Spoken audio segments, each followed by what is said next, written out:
The sky above Earth looked normal that morning. Calm blue, soft clouds, sunlight touching oceans and cities. People went to work, children ran to school. Traffic moved slowly through crowded streets, and no one knew that something massive was hiding beyond the moon. Watching, waiting, silent. Deep in space, a ship larger than any human city floated without light, without sound, its surface dark like living metal. Inside that ship, thousands of alien soldiers stood in perfect lines, and at the center of it all sat their ruler, the Queen, her eyes glowing faint silver as she studied one small blue planet on a screen. Earth. She did not blink. She did not move. She only whispered one word: human. On Earth, inside a quiet military radar station in Nevada, alarms suddenly screamed. Red lights flashed across the room. Officers jumped from their seats, screens filled with strange symbols. Something had appeared in orbit without warning, without entry, without heat signature. It was simply there. Commander Elias Ward stared at the screen, his voice low and tight. That object was not there 5 seconds ago. No one answered him, because no one had an explanation. Satellites went dark one by one, communication signals flickered, and then every system froze. Across the world, phones stopped working, airplanes hovered in frozen position as if time had paused, cars stood still in the middle of highways. But people could still breathe, still think, still move. They just could not understand why the world had become silent. And then above every major city, a single line of light cut across the sky. Not fire, not explosion, just a thin beam like a thread sewing the planet together. In a small army base in Texas, a young communications officer named Daniel Hayes felt a strange pressure inside his chest. He was not famous, not special, not powerful, just another soldier with average grades and quiet dreams. He had joined the army to help his family. Nothing more. He was holding a headset when air around him began to shimmer like heat above asphalt. He looked up, confused, and before he could speak, the world disappeared. Daniel felt no pain, no movement, only cold darkness. And when light returned, he was no longer on Earth. He stood on a smooth black floor that reflected his own shaking body. Above him stretched a ceiling filled with stars, real stars, not a screen, but space itself, open and endless. And in front of him rose a throne made of crystal and silver metal, glowing softly like moonlight on ice. Around him stood beings taller than any human, their armor sharp and elegant, their faces calm and unreadable, their eyes glowing faint blue. None of them spoke, none of them moved. They simply watched him, as if he were an insect placed under glass. Daniel swallowed hard, his hands trembling. Then she stood. The Queen stepped down from her throne, her presence heavy like gravity, her skin pale silver, her long dark hair floating slightly, as if moved by invisible energy, her eyes brighter than the others, deeper, older. She did not look angry. She did not look cruel. She looked curious. Daniel tried to speak, but his voice failed him. The silence in the chamber felt alive, pressing against his chest, and then the Queen stopped only a few steps away from him, so close he could see faint, glowing patterns moving beneath her skin, like stars trapped inside her body. When she spoke, her voice echoed inside his mind rather than his ears, calm and smooth. "You are Daniel Hayes of Earth." He forced himself to nod, unable to understand how she knew his name. She studied him carefully, as if measuring something invisible. Then slowly, in front of her entire royal court, in front of generals and warriors who had conquered hundreds of worlds, the Queen of a galactic empire lowered herself to one knee before a human soldier. The chamber gasped in silent shock. Daniel's heart nearly stopped. Her glowing eyes locked onto his, and she spoke the words that would shake the fate of two worlds. "I want to belong to your world."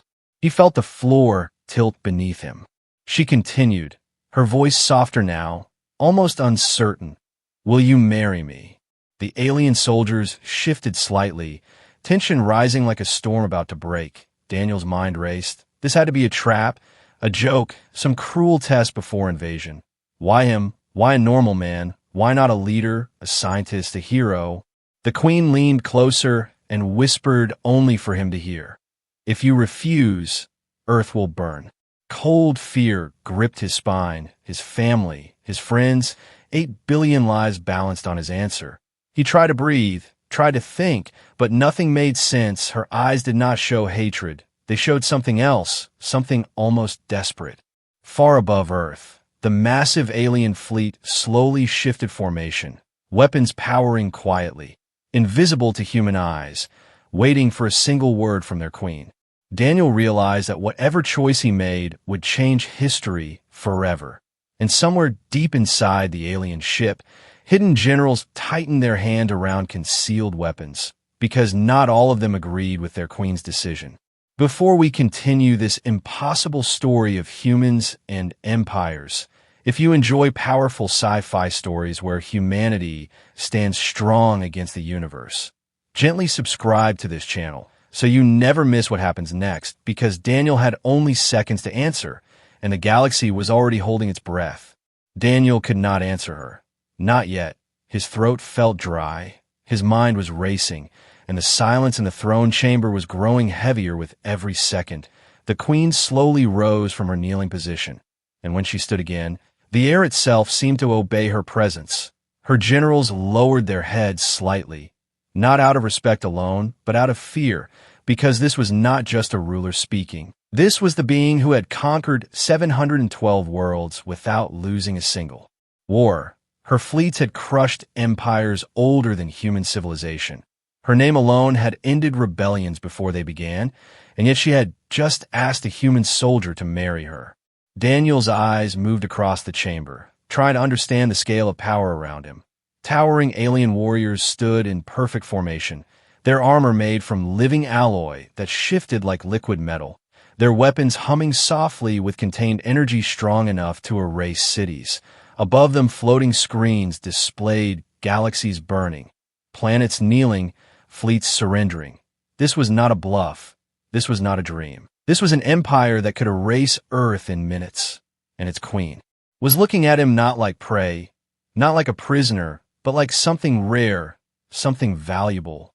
One of the generals finally stepped forward, taller than the rest, his armor darker, marked with glowing red symbols, his voice sharp and cold as it echoed through the chamber. Your Majesty, this decision threatens the stability of the Empire. His eyes turned toward Daniel with clear disgust. He is biologically primitive, emotionally unstable, militarily insignificant. Daniel felt anger rise in his chest, but he stayed silent, because anger would only make him weaker here. The queen did not look at the general. She kept her eyes on Daniel as she replied calmly. Primitive does not mean inferior. Her voice carried a quiet authority that silenced the chamber. Humans survive without unity, without advanced technology, without planetary control, yet they endure. Daniel blinked, confused. She had been studying humanity. She lifted one hand, and a holographic image appeared between them. Scenes from Earth flickered in the air, wars, disasters, rescues, families rebuilding after storms, strangers helping strangers, soldiers sacrificing themselves for people they never met, children protecting younger siblings during chaos, humans crying, laughing, fighting, loving, surviving. Our species lost this long ago, the queen said softly. We evolved beyond fear, beyond pain, beyond love, and in doing so, we lost something essential. The general's red eyes narrowed. Emotion is weakness. No, the queen replied, and for the first time there was steel in her tone. Emotion is strength when balanced by reason. Daniel felt something shift inside him. This was not just a political move. This was personal for her. She turned fully toward him now, dismissing the generals with a subtle gesture. Though they did not leave, they simply stepped back in a shadow, watching carefully, calculating. You wonder why you, she said, reading his expression. You believe yourself ordinary. He swallowed. I am. She tilted her head slightly, almost amused. You volunteered for a mission last year, knowing survival probability was low. His breath caught. That mission had been classified. You sent half your salary home to support your family, she continued. You once disobeyed a superior officer to save a civilian child during a border conflict. Daniel's pulse quickened. How did she know these things? You are not extraordinary because of power, she said, stepping closer. You are extraordinary because you choose others over yourself. The chamber grew colder as murmurs spread quietly among the alien court. The red-marked general stepped forward again, unable to remain silent. Majesty, if the Empire witnesses you bond with a human, rebellion will spread across outer sectors. Noble houses will question your judgment. Rival commanders will test your authority. Daniel noticed something important in that moment. The general was not worried about Earth. He was worried about control. The Queen's silver eyes flashed briefly, not with anger but with decision. Then let them test it. A ripple of tension moved through the chamber like a shockwave. Daniel's mind struggled to process everything. She was risking her entire empire for this, for him. But why? There had to be more. Empires did not move because of feelings alone. As if sensing his doubt, she lowered her voice so only he could hear. There is another truth. He waited, heart pounding. Our species cannot reproduce naturally anymore, she admitted quietly. We engineered perfection into ourselves, removed genetic instability, removed emotional fluctuation, removed what we called flaws, and in doing so, we removed adaptability. A cold realization crept into Daniel's thoughts. You need humanity, he whispered. Her silence confirmed it before her words did. Your DNA carries patterns long extinct in our genome. So this was not only about emotion, it was survival. Suddenly alarms flashed across the upper balcony of the chamber, blue lights turning violent red. Soldiers turned sharply, weapons activating with sharp metallic sounds. The red-marked general's eyes burned brighter. Majesty, Outer Fleet commanders are requesting clarification on your decision. But the tone in his voice suggested something else, something already in motion. The Queen's gaze snapped toward him, suspicion rising. Clarification or authorization, she asked coldly. Before he could answer, a sharp crack split the air. A beam of concentrated energy shot from the upper level straight toward Daniel's chest, faster than human sight, faster than thought. But the Queen moved first, her body flashing forward in a burst of silver light. Intercepting the blast with her bare hand, the energy exploded against an invisible shield forming around her palm. The chamber shook violently, fragments of crystal raining down like glass stars. Silence followed, but it was no longer calm silence. It was war waiting to happen. The Queen slowly turned her head toward the balcony where smoke still rose from a hidden weapon, her voice now colder than space itself. Who dares challenge my decree? Alien soldiers immediately raised weapons at one another. Uncertainty spreading through the ranks, lines of loyalty beginning to crack. Daniel realized with a chill that this was not just about marriage anymore. This was about power, about survival, about the future of two species, and he was standing at the center of it all without armor, without weapons, without preparation. The red-marked general stepped back in a shadow, too calm, too quiet, and Daniel understood something terrifying. This assassination attempt was not random. It was organized, planned. It was only the beginning. Far outside the throne chamber, deep within the massive alien fleet, certain warships began changing formation without direct command from the Queen, their engines warming slowly, silently. The Queen looked back at Daniel, her expression no longer curious but determined. You are no longer a guest, she said quietly. You are now the most protected and the most hunted being in my empire.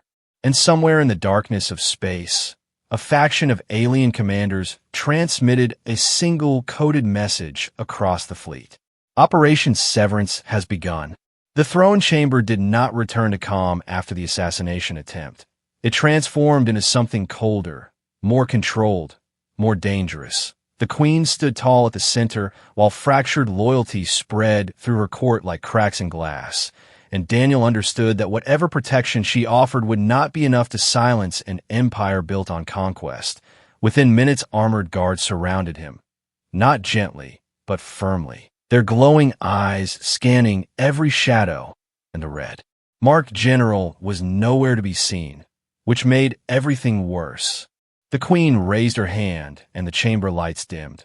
A circular platform rose from the black floor beneath Daniel's feet, lifting him slowly into the air as thousands of alien citizens began appearing on massive holographic projections around the hall. Entire worlds tuning in, commanders, nobles, soldiers, scientists, billions watching, their expressions unreadable, their whispers spreading like distant thunder. And then the queen spoke with the voice of absolute authority. By ancient decree of the first conquest, any being who seeks bond with the throne must prove strength, mind, and will before the empire. Daniel's stomach tightened. He had not agreed to anything, yet the decision was already moving forward. This human will face the trial of worth, she continued, and the outcome will silence all doubt. The arena formed instantly around him, walls shifting, floor expanding outward into a vast circular battlefield made of smooth silver stone. Energy shields rising high above like transparent mountains, the air humming with power, and far above in layered balconies sat alien nobles observing like judges at a silent execution. Daniel stood alone at the center, wearing nothing but his standard military uniform. No weapon in his hand, no armor on his body, and across the arena gates began to open one by one. From the first gate emerged a towering alien warrior nearly twice his size, armored in heavy black plating, carrying a curved blade that shimmered with unstable plasma. The crowd murmured approvingly. This was not a test. This was an execution disguised as tradition. A voice echoed through the arena, cold and official. Combat trial. One opponent. No outside interference. Survival determines worth. Daniel felt his pulse pounding in his ears. He had basic combat training. Nothing close to this level. But as the massive warrior stepped forward, he noticed something important. The alien moved with confidence, not caution, assuming easy victory, and confidence could become weakness. The signal flashed. The alien charged first, blade slicing through the air with a sound like tearing metal. Daniel barely rolled aside in time.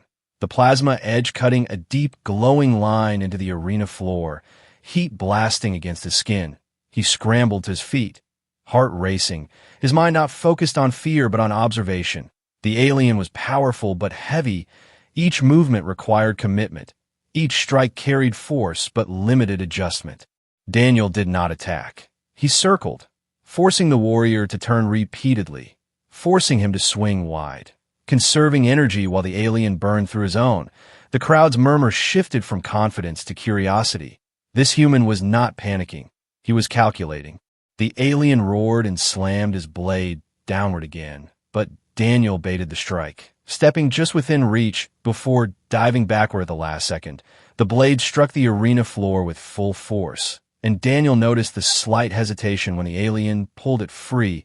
The weapon was powerful but unstable. It overheated with repeated impact. Daniel grabbed a loose shard of shattered arena crystal from the earlier explosion, small but sharp, and as the alien charged once more, Daniel waited until the blade swung, then dove beneath the arc, driving the crystal shard directly into a narrow gap between armor plates at the warrior's side. The alien staggered, not mortally wounded but disrupted. Daniel did not hesitate. He grabbed the warrior's overheated plasma blade hilt with both hands despite the burning heat, using the alien's own weight and momentum to twist the weapon free. Then he stepped back and leveled the blade at the giant's throat. Silence fell over the arena. Daniel's arms trembled from strain and burns, but his voice was steady. "I don't want to kill you." That moment changed everything. The alien warrior froze, confused, then slowly dropped to one knee in surrender, acknowledging defeat. The crowd erupted in sharp whispers across 100 worlds. This was not the outcome they expected. High above, the queen allowed the smallest hint of pride to touch her expression, but the red-marked general watched from a hidden balcony, eyes narrowing dangerously. The voice of the arena returned. "Combat trial complete. Proceed to strategic trial." The arena shifted again, the battlefield dissolving into a vast holographic war simulation, fleets appearing in orbit around digital planets, resource lines, defensive grids, civilian populations displayed in glowing clusters. Daniel suddenly stood at the command center of a simulated invasion scenario. Alien commanders now entering the projection to challenge him intellectually instead of physically. "You command Earth," one of them announced coldly. "We command the Empire survive." Daniel understood immediately this was not about winning. It was about thinking like a human. The alien fleets advanced with brutal efficiency, overwhelming numbers, superior weapons, precise formations, but Daniel did not mirror their aggression. He divided his limited forces into unpredictable patterns, sacrificing empty cities to protect population centers, creating false signals to mislead targeting systems, redirecting communication lines to simulate phantom fleets. He used human strategy, not perfection, not symmetry, but chaos balanced by instinct. The simulation dragged on longer than expected, alien commanders frowning as their flawless calculations repeatedly failed against unpredictable human decisions. Daniel even initiated diplomatic signals within the simulation, offering resource exchanges and mutual defense pacts instead of pure war, something the Empire had not considered in centuries. Minutes stretched into hours, and finally the simulation froze, Earth still standing, damaged but alive. The arena voice returned again, now less confident, strategic trial complete. But before the next announcement could begin, a deep vibration shook the entire chamber, not part of the simulation, real, heavy, dangerous. Emergency symbols flashed across every balcony, and a fleet transmission burst through all displays at once.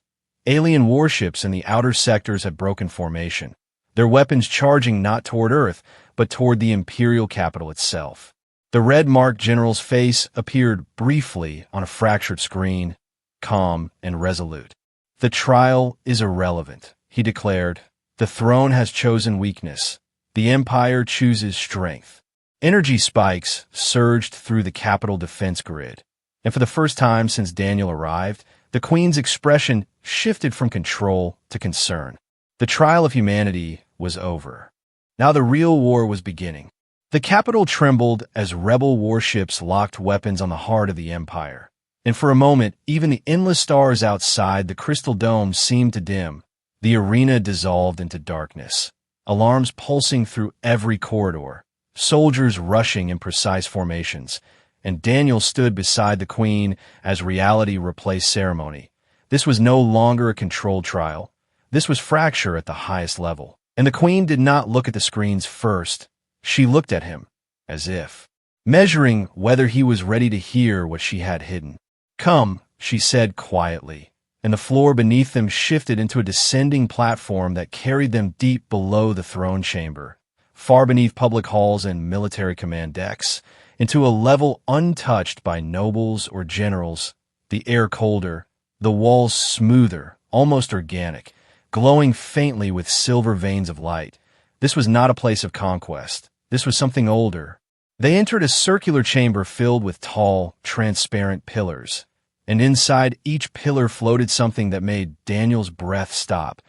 Alien infants suspended in nutrient fields, perfectly formed yet motionless, hundreds of them, silent, beautiful, lifeless. The Queen stood still among them, and for the first time since he had seen her, her posture softened. "They are our future," she said, "or what should have been." Daniel stepped closer to one of the pillars. The child inside looked peaceful, almost sleeping. "What happened to them?" he asked quietly. "We perfected ourselves," she answered without pride. "Centuries ago, our scientists removed disease, instability, emotional extremes. We eliminated what we called genetic errors. Our bodies became efficient, controlled, flawless." She touched one of the transparent pillars gently, and faint cracks of light spread across its surface. But perfection does not adapt, and without adaptation, evolution ends. Daniel felt a slow, cold understanding grow inside him. "Our population has been declining for 3 centuries," she continued. "Natural conception is impossible. Artificial growth produces only partial life, intelligence without instinct, structure without spirit." Her eyes met his, and there was no threat in them now, only truth. "We can conquer galaxies, but we cannot create a living child. Daniel swallowed, looking at the silent rows around him. And you believe humans can fix this? She nodded slowly. Your species carries genetic variability beyond any known civilization. You are chaotic, unpredictable, flawed, and that chaos is the missing equation. A new holographic projection appeared between them. This time not war scenes or heroic acts, but microscopic data, DNA strands twisting in complex, irregular patterns, highlighted sections pulsing brighter. Your genome, she said softly, contains a rare adaptive sequence lost in our line thousands of cycles ago. He stared at the projection, confused. You chose me because of my DNA. Yes, she replied honestly, but not only that. She moved closer, her voice lowering further. Many humans possess fragments of the sequence, but yours is unusually stable under stress conditions. Your medical and combat records confirm this. Daniel felt anger flare briefly. So, I'm a solution, not a partner. The Queen did not deny it immediately, which hurt more than if she had argued.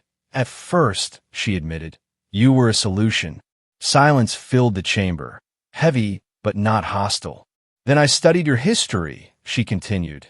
Not just your wars, but your art, your music, your stories, your acts of sacrifice that had no strategic advantage. She looked toward the lifeless infants again. Our children lack something beyond biology. They lack drive, purpose, connection. Daniel folded his arms, tension rising, and marriage fixes that. It binds two species at the highest level, she replied. Not just genetically, but symbolically, politically, socially, it forces integration instead of exploitation. He stared at her, trying to see manipulation in her expression, but instead he saw calculation mixed with something that almost resembled vulnerability.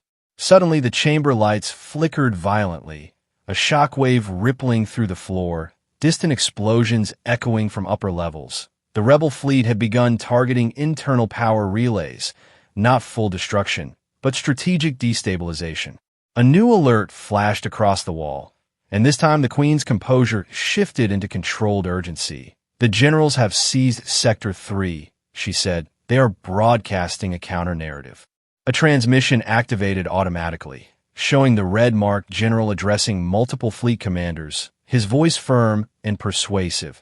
The throne risks our species' survival by surrendering genetic sovereignty to an inferior race, he declared. The human will weaken us, and weakness invites extinction. Daniel watched the faces of alien officers across different sectors, some uncertain, some angry, some convinced. The Queen turned off the feed, her jaw tightening slightly. They believe strength means isolation, she said. They cannot accept that survival may require humility. Daniel stepped closer to her, frustration clear in his voice. You should have told me this from the beginning. Yes, she agreed without defense. But revealing vulnerability before securing your cooperation would have reduced the probability of success. He almost laughed bitterly. So you calculated my reaction. I calculated survival, she corrected calmly, for both our species. Another explosion shook the chamber harder than before. One of the infant pillars cracked slightly, alarms shifting tone from warning to critical. Daniel looked at the silent forms around him, then back at the Queen, and for the first time he saw the weight she carried, not just as ruler, but as the last hope of her civilization. If the rebels win, he asked quietly, what happens to Earth? They will demonstrate dominance, she replied, her voice steady but colder now, to prove that cooperation with humans was foolish. A chill ran through him. So this isn't just about babies. No, she said, it is about the future structure of power in this galaxy. The chamber lights stabilized slightly as emergency systems engaged, but the tremors continued, and new data streams flashed across the wall, multiple outer fleets declaring neutrality, others aligning with the rebels. The Empire was splitting in real time. The Queen stepped toward the center of the chamber, activating a defensive shield around the infant pillars. Then she turned back to Daniel, her silver eyes steady despite chaos above. You deserve the full truth, she said firmly. If you agree to this union, you will not simply be consort. You will become co-ruler, and you will inherit enemies older and stronger than your world can imagine. He stared at her, understanding the weight of those words. And if I refuse, he asked. She did not hesitate this time. The rebels will attempt to eliminate you regardless, because your existence alone threatens their ideology. Another violent tremor shook the chamber, dust falling from the ceiling, distant screams echoing faintly through corridors.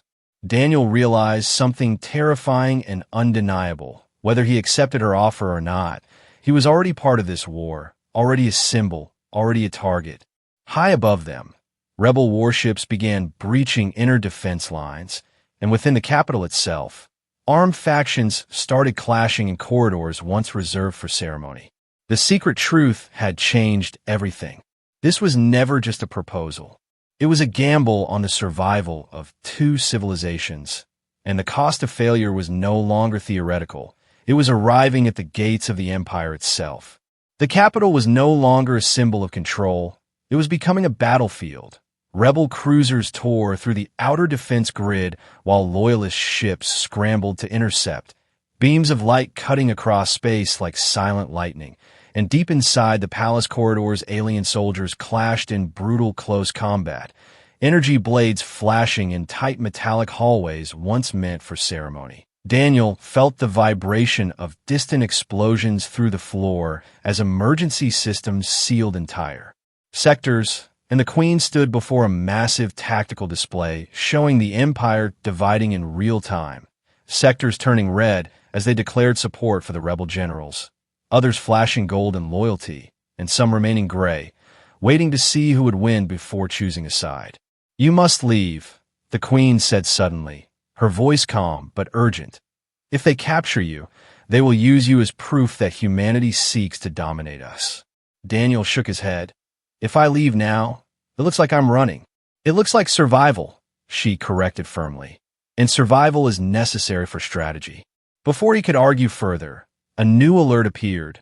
Earth governments had finally detected the alien fleet mobilizing, telescopes capturing unnatural formations shifting near lunar orbit, emergency meetings beginning across continents, nuclear arsenals being quietly unlocked, fighter squadrons scrambling in confusion against an enemy they could not see clearly, panic spreading through global networks despite official attempts to suppress it.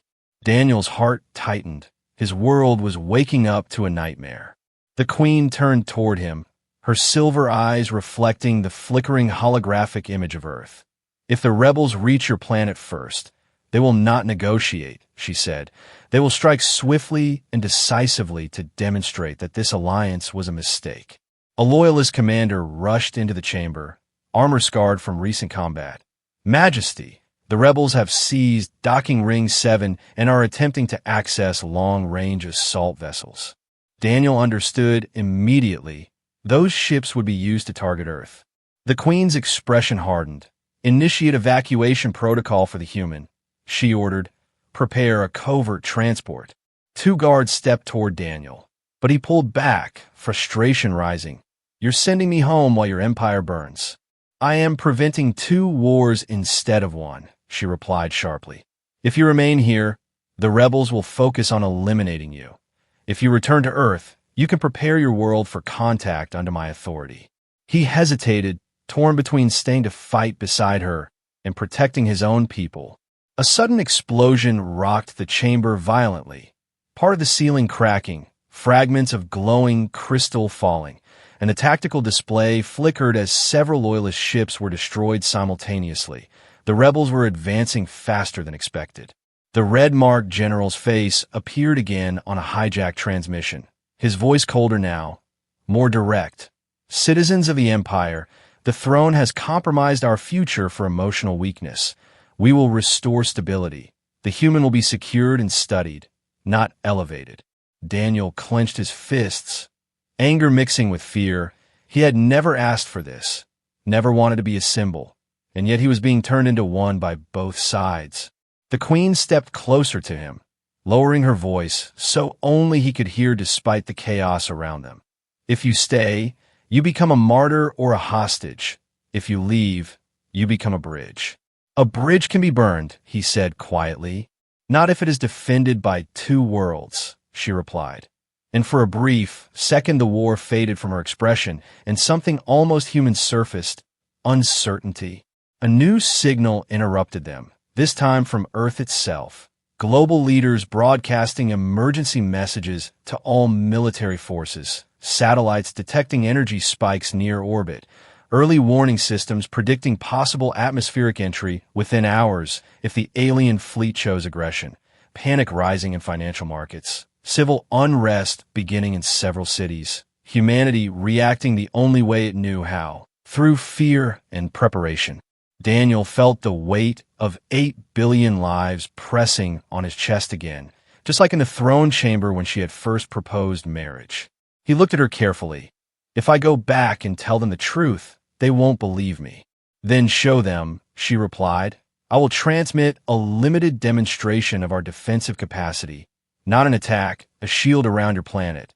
Visible but non-destructive, it will prove both our power and our restraint. He searched her eyes for deception and found none, only calculation and a strange, quiet hope. Another loyalist officer entered, this time bleeding from a crack in his armor. Majesty, the rebels have breached the inner council wing. They are attempting to seize the genetic archives. The Queen's expression darkened. The genetic archives contained the research linking alien survival to human DNA. If the rebels destroyed it, they could erase proof of her strategy and justify permanent isolation. Daniel stepped forward before he could overthink. You need time, he said. I can buy it.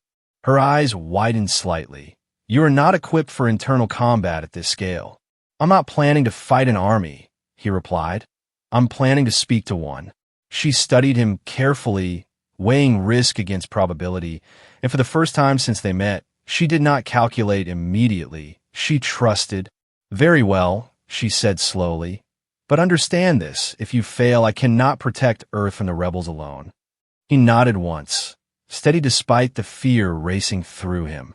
Within minutes, he was escorted through fractured corridors toward a central broadcast chamber, explosions echoing from distant levels, smoke drifting through ventilation shafts, alien soldiers rushing past with weapons drawn, some pausing briefly to stare at him with confusion, curiosity, or open hostility. The rebels were already inside the capital, and somewhere among them the red-marked general was moving closer to the core systems. Daniel reached the broadcast chamber just as rebel forces breached the outer door, loyalist guards forming a defensive line, energy fire lighting the corridor in violent flashes. Inside the chamber stood a massive communication array connected to every ship and colony in the Empire. The Queen's voice echoed through his communicator, calm but strained. You have one chance. He stepped forward toward the activation console as explosions shook the walls, and behind him the first loyalist guard fell under rebel fire. The galaxy was watching again, not for a proposal this time, but for a choice. War or wedding, domination or unity, extinction or evolution. And Daniel realized that his next words might matter more than any weapon in the fleet. The broadcast chamber trembled as rebel forces pushed closer, sparks falling from the ceiling like metallic rain, loyalist guards firing controlled bursts of energy down the corridor, while Daniel stood before the massive communication array that linked every fleet, every colony, every warship in the Empire. The screen before him flickered between static and live feeds of chaos, ships exploding in orbit, corridors filled with smoke, commanders shouting orders across fractured channels, and somewhere within that storm, the red-marked general directing the rebellion with cold precision. Transmission window open for 60 seconds. The Queen's voice came through his communicator, steady but strained. After that, they will override the signal. Daniel placed both hands on the console, feeling the hum of alien technology beneath his palms, his reflection faint in the dark surface. A single human standing in the center of a collapsing galactic empire, and for a brief second fear tried to freeze him. But he forced himself to breathe, forced himself to remember who he was. Not a king, not a hero, just a man who chose others over himself. The signal locked in, and suddenly his image expanded across the empire. projected into command bridges, war halls, private chambers, billions of alien eyes turning toward a human face surrounded by smoke and distant explosions, murmurs rising in confusion and disbelief. He did not shout, he did not threaten. His voice was calm, clear, human. "I know many of you think I am here to weaken you," he began. "You think your queen has chosen emotion over strength." Behind him, another explosion rocked the chamber, but he did not turn. "I watched your trial," he continued. "You measure strength by dominance, by perfection, by control, but perfection is fragile. You removed weakness from your species, and now you cannot adapt." Several fleet commanders cut into the transmission with angry signals, but the main channel held. "You call humans chaotic," Daniel said. "You're right, we fight each other, we make mistakes, we break things and rebuild them. We lose and learn, and that is why we survive." On multiple warship bridges, alien officers exchanged uncertain glances, because what he said was not insult, it was analysis. "You fear mixing with us because you think it will dilute you," he continued. "But what if it strengthens you?" The red-marked general's image suddenly forced its way into a split screen beside Daniel, his eyes burning bright red. "Human sentimentality will not save a dying species," he declared sharply. "Our empire was built on superiority, not compromise." Daniel met his gaze directly. "Your empire was built on conquest," he corrected calmly. "But you cannot conquer extinction." The rebel general's expression hardened. "You presume to lecture a civilization older than your sun." "No," Daniel replied evenly. "I'm reminding you that age does not equal wisdom." A ripple of shocked murmurs spread across fleet channels. Never had a non-alien addressed an Imperial commander with such steady defiance. Daniel stepped slightly closer to the projection, smoke drifting around him, guards still fighting at the chamber in trance. "You call this weakness," he said, "but look at your capital.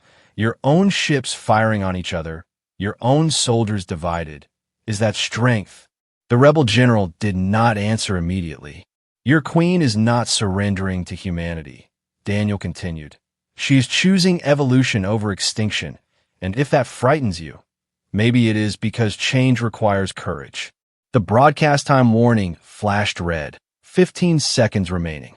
Daniel made his final move. "You can kill me," he said plainly. "You can burn Earth to prove dominance, but you will still face the same problem tomorrow, and the next century, and the next generation, until your empire becomes nothing more than monuments floating in empty space." Silence spread across the network, not agreement, but hesitation, and hesitation in war was powerful.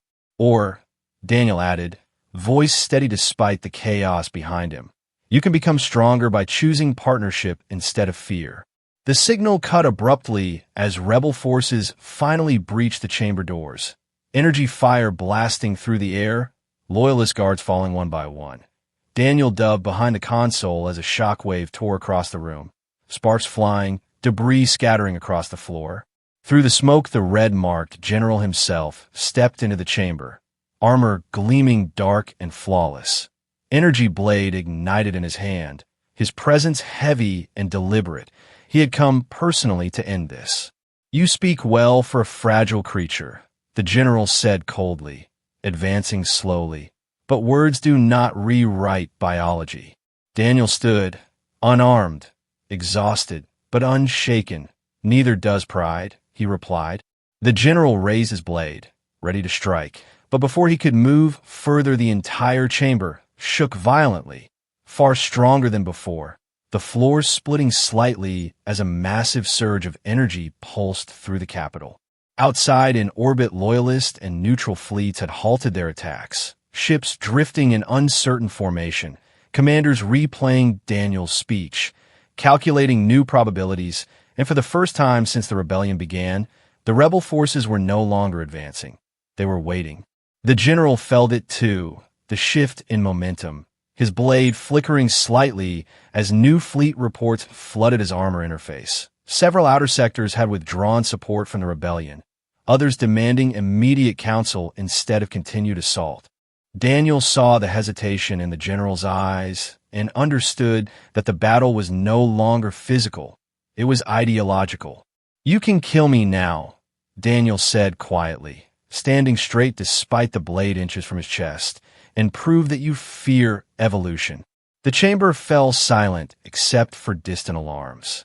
For a long second the general did not move. His glowing red gaze locked onto Daniel's steady human eyes, and across the Empire billions waited for the outcome.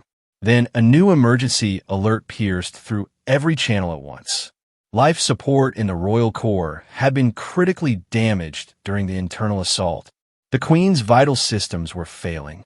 The alert echoed through every deck of the capital, freezing soldiers in place, halting fleet maneuvers, silencing even the rebel general for a fraction of a second. Life support in the Royal Core was not just symbolic, it was directly linked to the Queen's biological stabilization systems, systems designed to regulate the genetic instability that had grown worse over the last decade. And if those systems failed, the Empire would lose not only its ruler, but its last viable chance at control. Evolution. The red-marked general slowly lowered his blade. Not out of mercy, but calculation, because killing Daniel now would not solve the immediate crisis. Daniel saw the shift instantly, and before the general could issue new orders, he stepped forward boldly. If she dies, your rebellion loses its purpose, he said calmly. You said this was about survival, not ego. The general's eyes flickered between rage and logic. Fleet updates flashing across his visor, loyalist ships regrouping near the capital, neutral sectors demanding ceasefire until the Queen's condition was verified.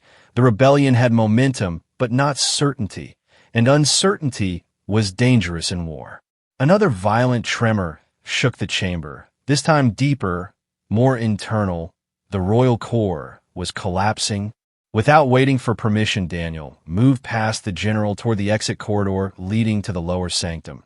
Several rebel soldiers instinctively aimed their weapons but hesitated, unsure whether to fire on the human now broadcast across the entire empire as a symbol of possible salvation. The general did not stop him. Not yet. The lower sanctum was in chaos. Engineers working desperately around damaged energy conduits. Silver fluid leaking from ruptured bioreactors. The tall pillars containing alien infants flickering dangerously as power levels dropped. And at the center of it all, the Queen lay suspended within a stabilization field that was slowly weakening, her silver skin dimmer, the faint star-like patterns beneath it fading unevenly. Daniel rushed forward, ignoring shouts from technicians. What happened? He demanded. A chief scientist answered quickly. The rebels severed the adaptive core link. Her body was already under strain from initiating cross-genetic activation protocols earlier.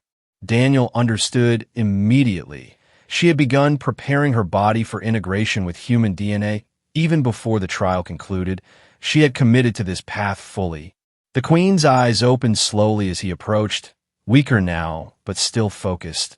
You should have left, she whispered faintly.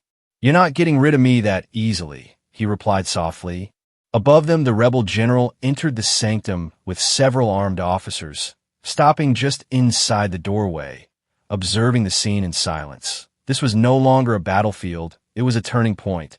The chief scientist spoke urgently. Without adaptive stabilization input, her systems will fail within minutes.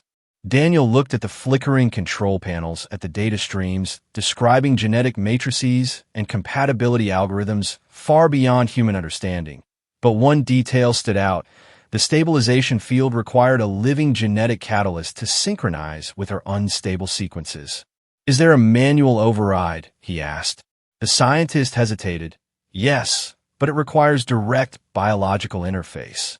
Daniel did not hesitate. Then do it. The rebel officers shifted nervously, the general watching closely as technicians reconfigured the field, connecting a secondary interface to Daniel's arm. The moment the link activated, a surge of cold energy shot through his veins, data flowing not as numbers, but as sensation, patterns overlapping, alien biology attempting to map itself against human variability. Pain hit him instantly, sharp and blinding, his knees nearly buckling, but he forced himself to stay upright, gripping the edge of the platform. Across from him, the Queen's body reacted, the fading light beneath her skin flickering stronger, weaker, then stronger again. Fleet transmissions outside fell silent as reports of the procedure spread. Every commander watching, because if the humans survived this interface and stabilized the Queen, it would prove more than any speech ever could. The rebel general stepped closer, voice low. If this fails, you doom both species. Daniel's voice strained but steady. If we do nothing, you doom them anyway. Energy surged violently between them. Alien and human genetic codes intertwining in unstable harmony, technicians shouting adjustments, alarms screaming, and for a terrifying second the entire sanctum went dark as power fluctuated to critical levels. Then slowly, the light beneath the Queen's skin stabilized into a steady glow, not identical to before, but different, layered, stronger. Her breathing evened, the stabilization field smoothing into balance instead of chaos. The data screens shifted from red to gold, compatibility indexes rising beyond predicted thresholds, the adaptive sequence within Daniel's DNA synchronizing successfully with her biological architecture. Silence filled the sanctum, heavy and stunned. The Queen's eyes opened fully now, brighter than before, but changed subtly, a faint warmth within the silver. She looked first at Daniel still connected to the interface, then at the rebel general standing frozen nearby. "The proof you demanded stands before you," she said calmly, though her voice carried new depth. "Human variability does not weaken us, it strengthens us." Outside in orbit, loyalist and neutral fleets locked weapons into standby mode, waiting for the general's command. The red-marked general stared at the data streams, at the stabilized Queen, at the human who had risked his life not for power, but for coexistence. And something in his rigid certainty cracked, not completely, but enough. "You would share the throne," he said slowly, "with a species that once threw stones." Daniel managed a tired smile despite the lingering pain. "We still throw stones sometimes," he admitted, "but we also build bridges." A long silence followed, filled only by distant repair crews restoring power to the capital. Finally, the general deactivated his blade completely. Turning to his officers, "Stand down," he ordered quietly, and across the empire the rebellion halted in a ripple of disbelief. The Queen slowly rose from the stabilization field, supported briefly by Daniel before, standing fully on her own, no longer flickering, no longer fading. She faced the chamber and activated a full system-wide transmission once more, her voice resonating stronger than ever. "Today the Empire chooses evolution," she declared. "Not surrender, not conquest, but alliance." Fleet commanders responded one by one, loyalist first, then neutral sectors, and even several former rebel factions acknowledging the new directive, because survival was logic, and logic was the foundation of their civilization. Later, when the fires were extinguished and the capital stabilized, the Queen stood beside Daniel beneath a restored crystal dome overlooking Earth in the distance, blue and fragile, yet stubbornly alive. "You still have a choice," she said quietly. "No threat now. No pressure. Return to your world as ambassador, or remain here as partner." Daniel looked at Earth, then at the vast fleet beyond, understanding that belonging did not require abandoning one world for another. "Then we build something new," he replied. "Two worlds, equal." And as alien ships shifted from attack formation into protective orbit around Earth, not as conquerors but guardians, the galaxy witnessed something it had not seen in centuries. An empire choosing cooperation over domination, perfection embracing imperfection, and a human who had challenged an entire civilization not with weapons, but with the courage to stand still when it mattered most. For the first time in generations, the Queen did not feel like a ruler above the galaxy. She felt connected to it, and beside her stood the proof that strength was not about being flawless, but about being willing to change.